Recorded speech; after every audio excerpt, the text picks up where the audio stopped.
The Phillies take 2 out of 3 from the Orioles, and for the most part, look pretty good throughout the 3 games set. I'm Coy Camiscioli from Philly Sports Talk here, going to break down each game for you.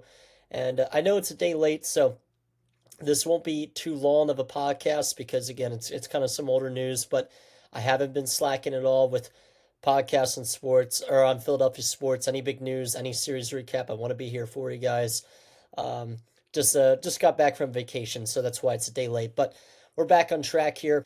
So we're on Spotify, we're on Instagram, which is philly.sports.talk_, Twitter, you name it. Just drop a sub just to keep up to date on all Philly sports. But let's talk about the series. So Game 3 was the only disappointing game from the Phillies in this set. They lose 5-1. Really not much action at all in this game. Kobe Mayo hit a 3-run shot in the fourth for the Orioles, and they jumped out to a quick 4-0 lead. And the only offense the Phillies had was all the Trey Turner RBI single in the fifth, which made it 4-1 O's. But they were able to get another run. They win 5-1. It was really an uncompetitive game. Trey Turner had 3 hits, and that was really the only offensive note for the Phillies. Kyle Schwarber, he struck out 3 separate times, but as a whole, the team was 1 for 10 with runners in scoring position.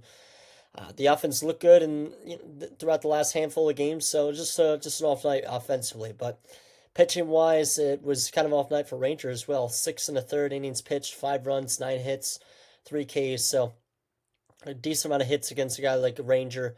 But the good news is, and the good news throughout the entire series, but let alone in Game 3, the bullpen looked good. Jordan Romano, Joe Ross, and Alan Runhell each threw scoreless innings in Game 3, despite the Phillies' 5-1 loss. So, tough way to not to avoid or to not sweep the Orioles, because I feel like this Phillies team just really has a hard time sweeping a baseball team. But they are winning series, so you can't really complain too much. Game 3 was just a bad game all around. But in Game 2, the Phillies won 5-0, powered by a great start from Taijuan Walker, who's having actually a solid season. And he's been turning in some really serviceable starts, and this was way more than serviceable. 6 innings pitched, 0 runs, 4 hits, and 4 strikeouts for Taijuan Walker. A great start. And it's the reason why the Phillies were able to win this game pretty easily. 5-0 win. Brandon Marsh, he had an RBI double in the second, followed by Max Kepler 2-run shot. Bryson Stott, he had an RBI triple in the fourth, which made it 4-0. And Brandon Marsh topped it off again with a solo shot in the eighth for a little insurance to make it 5-0. So Brandon Marsh, Max Kepler, and Bryson Stott all had 2 hits in this game.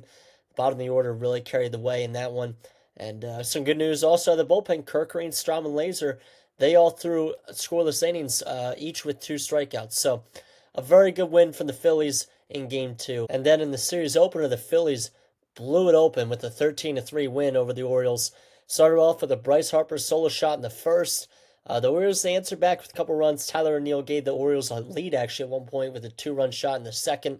And then Jordan Westburg, he had a solo shot in the third, gave the Orioles a 3-1 lead. But after that, 12 unanswered runs for the Phils. Schwarber hits a 2-run bomb. He tied the game with that. Harrison Bader got his first hit as a Philly in the 6th inning with a 3-run shot for the Phillies to take a 6-3 lead. And then Kyle Schwarber blew it open with the grand slam, which is just crazy. Edmundo Sosa and Weston Wilson, they both hit solo shots. So Kyle Schwarber in the win, another 2 home runs, including a grand slam, 3 hits, 6 RBIs.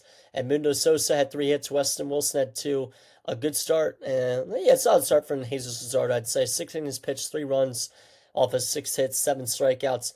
Seth Johnson, he threw 2 scoreless innings and struck out 5. So, again, the bullpen was great through all three games of the series. The whole offense was clicking in Game 1. It was kind of iffy the next 2 games. The bottom of the order carried Game 2 of the series.